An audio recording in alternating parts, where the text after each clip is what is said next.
मैं याद दिलाना चाहूंगा और कहना चाहूंगा कि ये सांकेतिक अनशन था मेरा 5 दिन का। अगला जैसा मैं कह चुका हूं 10 दिन का होगा, फिर 15 दिन का होगा, फिर 20 दिन का होगा। या तो क्षितिज मिलन बन जाए या तनती सांसों की डोरी, यहीं तक हम चलेंगे। कभी कभी लोग कहते हैं, कभी कभी लोग मुझसे पूछते हैं, आपको दुनिया भर से इतने पुरस्कार मिले हैं, भारत के सरकार से नहीं मिला क्या? मैं कहता हूं क्यों नहीं मिला, बहुत मिला है, बहुत मिला है, मगर मेरे पुरस्कारों को FIR कहते हैं।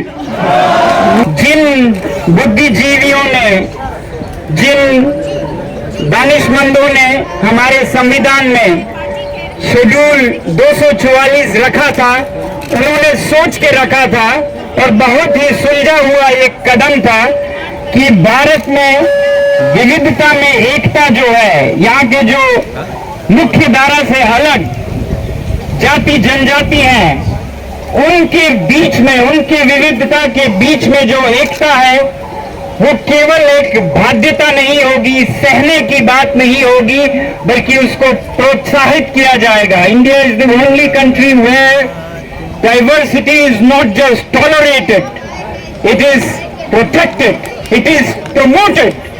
तो ऐसा समझ और सूझबूझ के साथ हमारे संस्थापकों ने, जिन्होंने संविधान को बनाया, ऐसे अनुच्छेद रखे जिससे कि ऐसे जनजातियों को संरक्षित रखा जाए, तो उसका हमें इज्जत करना चाहिए, उसमें हमें कंजूसी करके छोटा नहीं बनना चाहिए।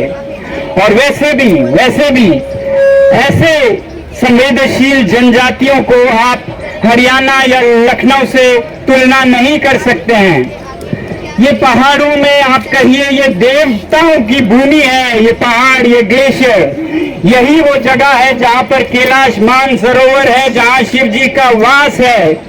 तो इन जगहों पे आप खिलवाड़ करें, मनमानी करें, उद्योग के नाम पे, खनन के नाम पे, ये एक छेड़खानी होगी देवों की इन हिमालयों से।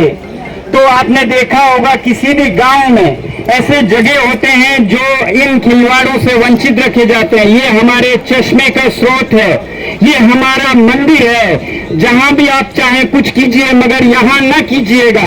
तो भारत के लिए लद्दाख और हिमालय वैसे ही देवताओं के एक मंदिर की तरह है, जहां पर आप लखनऊ या चंडीगढ़ या कलकत्ता से आके अगर खिलवाड़ करें तो वो पाप होगा, वो इसकी संतुलन को बिगाड़ देगी। तो इसलिए भी हमें इन हिमालयों को, लद्दाख को संरक्षित रखना चाहिए। और लोकतंत्र की बात करें तो ये निहित है हमारे संविधान में, अगर 50% से ज्यादा को ये हक है, तो लद्दाख का तो हक वैसे ही बनता है जैसे बताया गया था।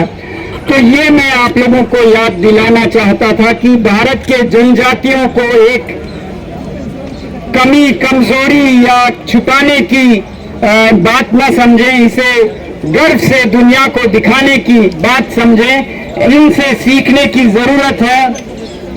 मैं अपने जनजातीय भाइयों की जो भावनाएं हैं वो सुमन जी के कविता में हर वक्त देखता हूं। तो मैं आपको ये जाते जाते आपके साथ रखना चाहूंगा।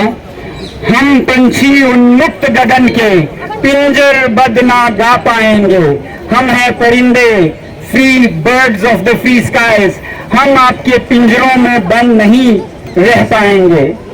कहीं बली है कटुक निबोरी कनक कटोरी की मैदा से, हमारे जो कड़वे फल जो हम इधर उधर से बटोर के खाते हैं वो बेहतर है आपके सोने की कटोरी में दिए गए कॉमर्स और बिजनेस और इंडस्ट्री से। लद्दाख के लोग पैसे के पीछे नहीं है, वो साफ हवा, साफ पानी, साफ पहाड़ मांगते हैं। हम बहता जल पीने वाले मर जाएंगे भूखे प्यासे, कहीं बली है कटुक निबोरी कनक कटोरी की मैदा से। अब आगे आपके पास सीमाहीन शक्ति है, आप चाहें तो हमें बंद कर सकते हैं, नजर बंद कर सकते हैं, हाउस अरेस्ट कर सकते हैं, मगर हमारे पंख कमजोर हैं, पुलकित हैं। सॉफ्ट हैं, होगी सीमाहीन क्षितिज से इन पंखों की होड़ा होड़ी, या तो क्षितिज मिलन बन जाए या तंती सांसों की डोरी। या तो हम एक होकर भारत की इन संस्कृतियों को बचा पाएंगे या तंती सांसों की डोरी, या हम अपना जान उस रास्ते पर कुर्बान करेंगे।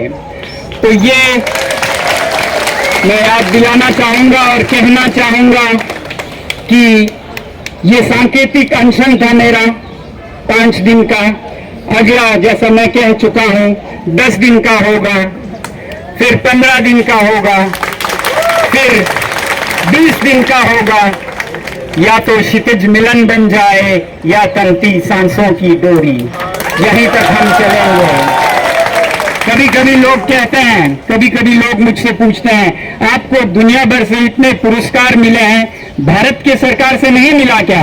मैं कहता हूं क्यों नहीं मिला, बहुत मिला है, बहुत मिला है, मगर मेरे पुरस्कारों को FIR कहते हैं, मेरे पुरस्कारों को एक्सप्लेनेशन कहते हैं।